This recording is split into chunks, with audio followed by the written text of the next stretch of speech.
Hello साथियों, यदि आप भी 10वीं कक्षा के स्टूडेंट हैं और आप भी 17 फरवरी 2024 को संस्कृत का एग्ज़ाम पेपर देने जा रहे हैं तो आज की इस वीडियो को शुरू से लेकर अंत तक ज़रूर देखिएगा। इस वीडियो में हम आप सभी को बताने जा रहे हैं 10वीं कक्षा के संस्कृत का ऐसा इम्पोर्टेंट वीवीआई सब्जेक्टिव क्वेश्चन जो कि आपके 17 फरवरी 2024 को 100% आपके एग्ज़ाम पेपर में देखने को मिलेंगे। तो एक बार जल्दी से वीडियो को लाइक कर दीजिए, चैनल पर नए होंगे तो चैनल को सब्सक्राइब कर लीजिए। तो चलिए फ्रेंड्स, बिना समय गवाए पहला क्वेश्चन का आंसर देख लेते हैं। जैसा कि आप सभी वाले स्क्रीन पे पहला सवाल क्वेश्चन नंबर 1 को देख पा रहे हैं। पहला सवाल कहता है कि नीति श्लोका पाठ के आधार पर मूढ़ चेता नराधम के लक्षणों को लिखिए। देखिए, नीति श्लोका पाठ का एक श्लोक कहता है कि अनाहुत प्रविशति अपृष्टो बहुभाषते अविश्वस्ति न विश्वस्ति मूढ़ चेता नराधम, अर्थात वैसे मनुष्य जो बिना बुलाए किसी सभा में प्रवेश करता है, बिना कुछ पूछे बहुत बक बक करता है यानी बहुत ज़्यादा बोलता है और जिस पर विश्वास नहीं किया जा सकता है, वैसे मनुष्य पर भी वो सबसे अधिक विश्वास करता है। तो ऐसे व्यक्ति को ही नीति श्लोका पाठ के आधार पर मूढ़ चेता नराधम अर्थात मूर्ख कहा गया है। उसके बाद में अगला सवाल क्वेश्चन 2 को देख लीजिए। क्वेश्चन 2 कहता है कि महान लोग संसार रूपी सागर को कैसे पार करते हैं। तो दोस्तों, मंगलम पाठ के अंतिम श्लोक जो श्वेतास उपनिषद से उद्धृत है, वहाँ पे बताया गया है कि विदाहमेतम पुरुषम महानतम आदित्य वर्णम परस्पराद विदित्वमेति मृत्युमेति ना अन्या पंथा विदते अनाय, अर्थात श्वेतास उपनिषद में ज्ञानी और अज्ञानी लोग में अंतर स्पष्ट करते हुए महर्षि वेदव्यास कहते हैं कि अज्ञानी लोग अंधकार के समान होते हैं और ज्ञानी लोग प्रकाश के समान होते हैं। महान लोग ज्ञान की महानता को जानकर मृत्यु पर भी विजय प्राप्त कर लेते हैं, क्योंकि उन्हें मालूम है कि मृत्यु पर विजय प्राप्त करने का इससे बढ़िया कोई अन्य मार्ग नहीं है। उसके बाद में अगला सवाल क्वेश्चन 3 कहता है कि शास्त्रकार पाठ में वर्णित वैज्ञानिक शास्त्रों पर प्रकाश डालिए। तो आसान शब्द में इसका आंसर लिखिएगा कि प्राचीन भारत में विज्ञान की विभिन्न शाखाओं में शास्त्रों की स्थापना हुई है। यानी प्राचीन भारत में देखेंगे तो विज्ञान की अलग अलग शाखाओं में शास्त्र की स्थापना हुई है। आयुर्वेद में चरक संहिता, श्रुसूत्र में संहिता के शास्त्रकार नाम से ही प्रसिद्ध है। वहीं पे रसायन विज्ञान और भौतिक विज्ञान भी अंतर्भूत है। ज्योतिष शास्त्र में खगोल विज्ञान, गणित इत्यादि है। आर्यभट्ट का ग्रंथ आर्यभट्टयम, बराहमिहिर का बृहद संहिता बड़े बड़े ग्रंथ माने जाते हैं, यानी ये सभी विशाल ग्रंथ हैं। यहीं से पूछा गया था कि आर्यभट्टयम के रचनाकार कौन है, तो आर्यभट्ट है। बृहद संहिता के रचनाकार कौन है, तो बराहमिहिर है। जहाँ अनेक विषय समन्वित हैं, कृषि विज्ञान पराशर के द्वारा रचित गया है।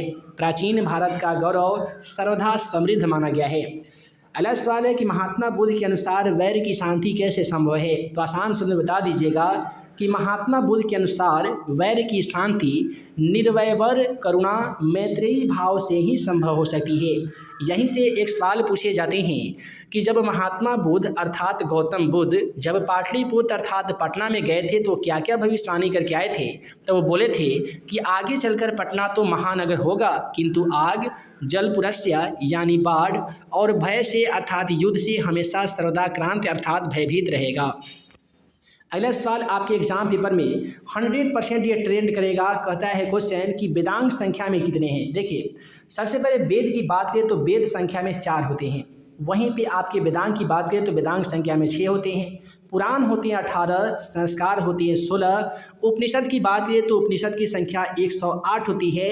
और यहाँ पे यदि पूछा जाए कि मनुस्मृति में कितने प्रकार के विवाह का उल्लेख देखने को मिलता है, तो 8 प्रकार के देखने को मिलता है। और महाभारत में कितने श्लोक है, तो ये भी जान लीजिए, महाभारत में श्लोक की संख्या 1 लाख है। तो वेदांग शास्त्र 6 हैं, जैसे कि शिक्षा, कल्प, व्याकरण, निरुक्त, छंद और ज्योतिष है। देखिए, शिक्षा उच्चारण प्रक्रिया का ज्ञान कराती है। कल्प सूत्रात्मक कर्मकांड का ग्रंथ माना जाता है। व्याकरण वर्ण शब्द वाक्य इत्यादि का अध्ययन कराता है। निरुक्त का काज है वेद के अर्थ का बोध कराना। छंद सूत्रात्मक ग्रंथ है और ज्योतिष वेदांग ज्योतिष का ग्रंथ है। अब अगला सवाल कहता है स्वामी दयानंद की शिक्षा व्यवस्था का वर्णन कीजिए। देखिए, स्वामी दयानंद सरस्वती अपनी शिक्षा से अभिप्रेरित होकर समाज में नई शिक्षा प्रणाली को प्रोत्साहित किए थे। वैदिक साहित्य के साथ साथ वैज्ञानिक शिक्षा को भी वे आवश्यक मानते हुए नई शिक्षा व्यवस्था शुरुआत की। उन्होंने अपनी शिक्षा में स्त्री शिक्षा, छुआछूत, बाल विवाह और कर्मकांड का निषेध किया था, अर्थात विरोध किया था।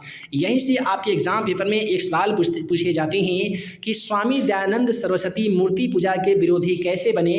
तो याद रखिएगा, शिवरात्रि की बात है, जब स्वामी दयानंद सरस्वती देखते हैं कि एक चूहा शिव जी के ऊपर रखे प्रसाद को खा रहा है, तो इनके मन में एक बाधा उत्पन्न होती है। ये सोचते हैं कि क्या शिव जी अपने मिठाई की रक्षा स्वयं नहीं कर सकते हैं? अगर ये अपनी रक्षा स्वयं नहीं करेंगे तो हमारी रक्षा भला कैसे करेंगे? तो ऐसे ही उनके मन में एक भावना आती है। तब से ही स्वामी दयानंद सरस्वती मूर्ति पूजा के विरोधी बन जाते हैं। अगला सवाल है कि भारत महिमा पाठ के आधार पर भारतीय मूल्यों की विशेषताओं पर प्रकाश डालिए। ऐसे सवाल 5 नंबर में पूछे जाते हैं। आसान शब्द बता दीजिएगा कि भारत का प्राकृतिक सौंदर्य स्वर्ग के जैसा है। यहाँ देवताओं, ऋषियों एवं महापुरुषों की अवतरण भूमि मानी जाती है। यानी भारत एक ऐसा देश है जहाँ पे बड़े बड़े महापुरुष, बड़े बड़े ऋषिगण, बड़े बड़े देवता का अवतरण भूमि यानी यहाँ पे अवतार लिए हुए हैं। इसकी महिमा का वर्णन विष्णु पुराण, भागवत पुराण में देखने को मिलता है। भूमि पर अवतरित होने वाला मनुष्य निश्चय ही धन्य है। हमारी भारत भूमि विशाल, रम्य रूपा और कल्याणप्रद मानी जाती है। अत्यंत शोभनीय और संसार का गौरव भारत हम सबों के द्वारा हमेशा पूजनीय है। यह जाति धर्म के भेदभाव को भुलाकर एकता एवं सहिष्णुता का पाठ पढ़ाया जाता है। हम भारतीय सदैव कहते हैं वसुधैव कुटुंबकम, अर्थात संपूर्ण पृथ्वी ही हमारा संपूर्ण परिवार है। अगला सवाल कहता है कि दामोदर गुप्त ने पटना के संबंध में क्या लिखा है।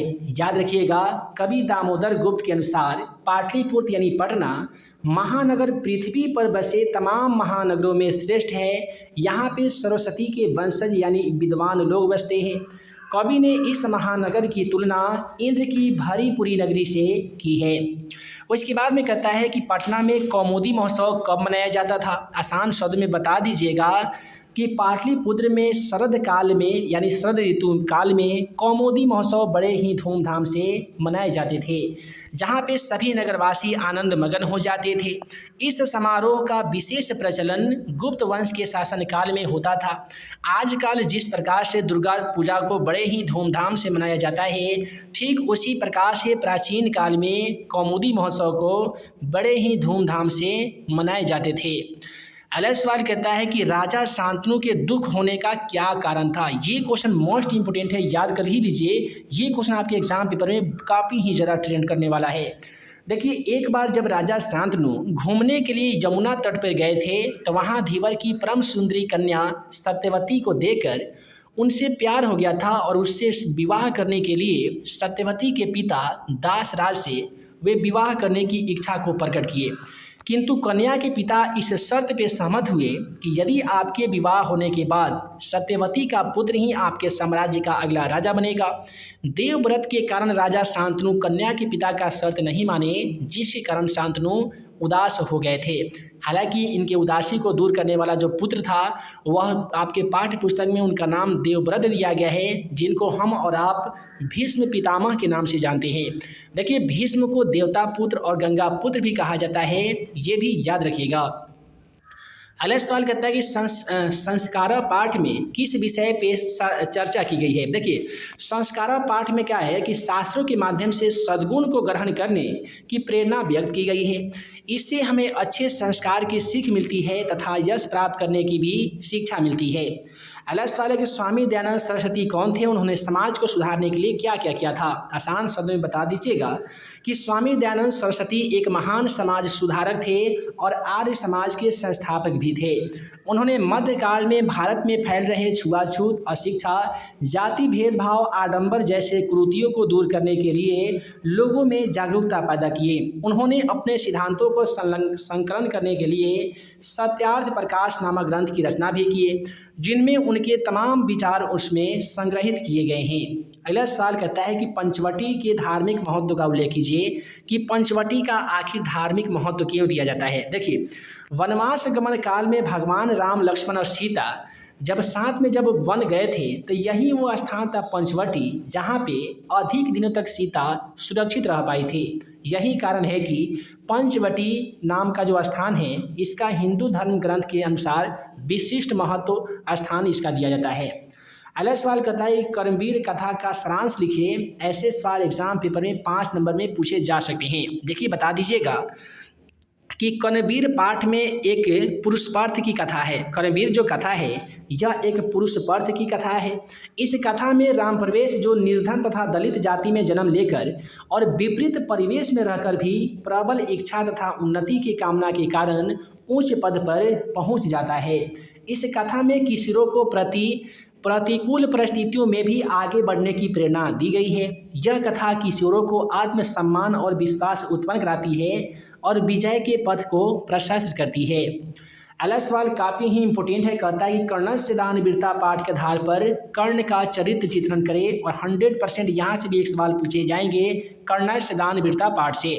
तो आसान शब्द में लिखिएगा कि कर्ण कुंती पुत्र था, यानी कर्ण के माँ का जो नाम है वो कुंती बताया गया है और पालन पोषण करने वाली माँ का नाम राधा बताया गया है। उसे जन्म से ही कवच और कुंडल प्राप्त था। जब तक कवच और कुंडल उसके पास विद्यमान हैं तब तक उसे कोई पराजित नहीं कर सकता था। महाभारत युद्ध में वह कौरव के पक्ष से युद्ध कर रहा था। जब इंद्र छल से कवच और कुंडल मांग लिया तो कर्ण अपने दानशीलता का परिचय देते हुए कवच और कुंडल इंद्र को दे देता है, जिसके कारण उनकी दानवीरता सिद्ध हुई और उनकी दानवीरता की वजह से आज उनका जो दान है, बलिदान है, पूरे इतिहास में हमेशा के लिए अमर हो गई है। अगला सवाल कहता है कि विश्व शांति के क्या कारण हैं? विश्व में जो अशांति फैला हुआ है इसका क्या कारण है? तो देखिए विश्व अशांति की प्रमुख कारण द्वेष एवं असहिष्णुता है। आज प्रत्येक देश एक देश के दूसरे देश की प्रगति को देखकर ईर्ष्या यानी जलन कर रहा है और इसकी प्रगति को नष्ट करने के लिए दल प्रपंच का सहारा ले रहा है। अस्त्रों के होड़ में लगा मानव विनिष्ट हो रही है, अतः परोपकार, सहिष्णुता और मित्रता इत्यादि भाव को धारण कर रही है। उसके बाद में अगला सवाल क्वेश्चन नंबर 1 कहता है कि अलस कथा का क्या शिक्षा या संदेश है? देखिए अलस कथा का संदेश है कि आलस्य एक महान रोग है। आलसी का सहायक प्रायः कोई भी नहीं होता है। जीवन के विकास के लिए व्यक्ति का कर्मठ होना अति आवश्यक है। आलस शरीर में रहने वाला एक महान शत्रु है जिससे अपना परिवार और समाज का विनाश का अवश्य ही हो जाता है। यदि जीवन में विकास की इच्छा रखते हो तो आलस्य को त्याग कर उद्यम को प्रेरित करना चाहिए। कुल मिलाकर अलस कथा पाठ में आलस को नीतिकारों के द्वारा रिपु अर्थात शत्रु माना गया है और तमाम मनुष्यों को यह प्रेरणा दी जा रही है कि आप सभी के अंदर यदि आलस नाम की कोई शत्रु है तो उसे त्याग दीजिए, तभी आपके विकास संभव है। अगला सवाल है कि राम प्रवेश के जीवन पे प्रकाश डाले। अभी हम आप सभी को बता रहे थे कि राम प्रवेश राम का जन्म बिहार राज्य अंतर्गत भीखन टोला नामक गांव में हुआ था। वे पुस्तकालय में अनेक पुस्तकों का अध्ययन किया करते थे। वे अध्ययन को छात्रों की पूजा मानते थे। यह सवाल पूछे जाते हैं कि छात्रों का सबसे बड़ा तप क्या है? तो अध्ययन है। अपने परिश्रम के परिणाम स्वरूप केंद्रीय प्रशासनिक परीक्षा में सर्वोच्च स्थान प्राप्त करके वे सफल हो जाते हैं। अगला सवाल कहता है कि व्याघ्रपति कथा पाठ से हमें क्या शिक्षा मिलती है? तो बता दीजिएगा कि व्याघ्रपति कथा पाठ से हमें यह शिक्षा मिलती है कि मनुष्य को लोभ से आकृष्ट नहीं होना चाहिए तथा कदापि प्रलोभन के चक्कर में नहीं पड़ना चाहिए। अगला सवाल देखिए कि विश्व शांति का मुख्य उद्देश्य क्या है? विश्व शांति जो पाठ है इसका मुख्य उद्देश्य क्या है? तो विश्व शांति पाठ के मुख्य उद्देश्य यह है कि शांति से ही विश्व का कल्याण होगा। द्वेष, असहिष्णुता, अविश्वास, असंतोष, स्वार्थ इत्यादि अनेक अवगुण के कारण इस समस्या से संसार में अशांति फैली हुई है। शांति भारतीय दर्शन का मूल तत्व माना गया है। इस पाठ का उद्देश्य दया, परोपकार, मित्रता भाव से ही शांति स्थापित की जा सकती है। अब देखिए अगला सवाल कहता है हमारा कि भारत महिमा पाठ से हमें क्या संदेश मिलता है? देखिए भारत महिमा पाठ से हमें यह संदेश मिलता है कि हमें भारतीयों होने पर गर्व होना चाहिए। हम भारतीयों को हरि की सेवा करने का अवसर प्राप्त हुआ है, साथ ही साथ मोक्ष की प्राप्ति करने का भी अवसर प्राप्त हुआ है। हमें सच्चे देशभक्त भी होनी चाहिए और ना कि भारतीय से और सभी भारतीय से मिलजुल कर एवं प्रेम पूर्वक रहना चाहिए। तो ये सभी के सभी जो प्रेरणा है ये किस पाठ से दी गई है? तो भारत महिमा पाठ से ये संदेश दिया गया है तमाम भारतीयों को। अगला सवाल है कर्ण की दानवीरता केस का वर्णन कीजिए, यानी कर्ण की जो दानवीरता थी इसके बारे में वर्णन करना है। तो देखिए कर्ण की दानवीरता जगत में प्रसिद्ध है क्योंकि उसने अभेद कवच और कुंडल भी इंद्र को दान में दे दिया था। कर्ण जानता था कि जब तक उसके पास कवच और कुंडल विद्यमान हैं तब तक उसका कोई भी बाल बाका नहीं कर सकता है। कर्ण को यह आभास हो गया कि कृष्ण ने इंद्र के माध्यम से कवच और कुंडल मांगा है। कृष्ण चाहते थे कि पांडव की विजय हो, यह जानते हुए भी कवच और कुंडल को दान में दे देना ये बहुत ही बड़ी दानवीरता के बराबर हो जाती है। तो यही कारण है कि कर्ण की दानवीरता आज पूरे इतिहास में श्रद्धा अमर मानी गई है। अगला सवाल है कि यहाँ पे अगला क्वेश्चन कहता है अलस कथा पाठ में धूर्तों की पहचान कैसे हुई थी। देखिए आलसी लोग के सुख को देखकर धूर्त लोग भी छल से भोजन प्राप्त करने लगे थे। धूर्त लोगों की पहचान करने के लिए सोए हुए आलसियों की घर में आग लगा दी जाती है और धूर्त लोग घर में लगी आग को देखकर पलायन हो जाते हैं। तो इस प्रकार से धूर्तों की पहचान हो जाती है कि कौन कौन से धूर्त थे और कौन कौन से आलसी थे। अगर आपसे पूछे जाएं कि आलसियों की संख्या कितनी थी तो याद रखिएगा 4 आलसी थी, यानी 4 आलसी थे। अगला सवाल कहता है कि भगवान बुद्ध के पाटलिपुत्र संबंधी विचारों पर प्रकाश डालिए। देखिए जब भगवान महात्मा बुद्ध पाटलिपुत्र यानी पटना गए थे तो कहे थे कि भगवान बुद्ध ने पाटलिपुत्र यानी पाटली ग्राम के बारे में कहा था कि यह गांव महानगर होगा, लेकिन यह नगर परस्पर लड़ाई, आग और बाढ़ के भय से हमेशा पीड़ित रहेगा। कालांतर में पाटली ग्राम को ही पटना कहा जाने लगा और बुद्ध की कही गई तमाम बातें आज सत्य हो रही है। उसके बाद में अगला सवाल को देख लीजिए, कहता है कि संस्कृत साहित्य में महिलाओं के योगदान का वर्णन करें। देखिए समाज रूपी गाड़ी पुरुष और स्त्रियों दोनों के द्वारा चलाई जाती है। संस्कृत साहित्य में प्राचीन काल से ही साहित्य समृद्धि में स्त्रियों की भी भूमिका सराहनीय मानी गई है। वैदिक गुण में मंत्रों के वाचक न केवल ऋषि अपितु ऋषिकाएँ भी थी, यानी वैदिक युग में जितने भी मंत्र के वाचक माने गए वो सभी ऋषि ही नहीं बल्कि ऋषिकाएँ भी थी, जैसे कि यमी, अपाला, इंद्राणी, उर्वशी, वगम्मा, भृणी, मैत्रेयी स्त्रियों ने मार्गदर्शन आज भी जज याज्ञवल्क्य नक्षत्र के भांति विद्यमान हैं।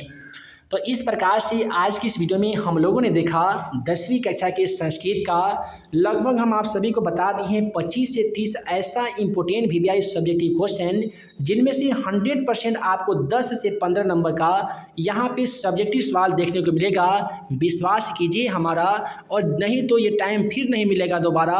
और जल्दी से तमाम क्वेश्चनों को सॉल्व कर लीजिए, याद कर लीजिए और यही सभी क्वेश्चन को माइंड में बैठा कर जाइए और 17 फरवरी को जाकर एग्जाम पेपर में गर्दा उड़ा के चले आइए। यहाँ पे हम जितने भी मैथ और हिंदी के क्वेश्चन बताए थे सेम टू सेम वही क्वेश्चन आपके एग्जाम पेपर में देखने को मिले हैं। तो जल्दी से तमाम यहाँ पे जितने भी क्वेश्चन बताए गए हैं सभी को माइंड में ध्यान में रखिए, याद कर लीजिए, समझ लीजिए और सेम टू सेम ऐसे ही जाकर लेके आइए। आप भी अच्छे नंबर से पास कर सकती हैं। जिस प्रकार से 2023 में लाखों छात्र एवं छात्राएँ अच्छे खासे नंबर से पास हुए हैं, उन विद्यार्थियों के शुमार में आपका भी नाम हो सकता है। तो एक बार जल्दी से आप लोग वीडियो को लाइक कर दीजिए, चैनल पर नए होंगे तो चैनल को सब्सक्राइब कर लीजिए ताकि आगे आने वाली तमाम इंपॉर्टेंट क्वेश्चन का वीडियो आप सभी को मिल सके, जिन वीडियो को देखकर आप बचे हुए एग्जाम जैसे आपका जो इंग्लिश है, सामाजिक विज्ञान और विज्ञान का जो एग्जाम बचा हुआ है उसकी भी बढ़िया से बढ़िया यदि तैयारी करना चाहती हैं तो जल्दी से चैनल को सब्सक्राइब कर लीजिए ताकि हम साइंस और सोशल साइंस का जैसे ही वीडियो अपलोड करें उसका नोटिफिकेशन आप सभी को देखने को मिल सके और आप हमारे द्वारा बनाए गए तमाम वीवीआई क्वेश्चन का वीडियो सबसे पहले देख सकें।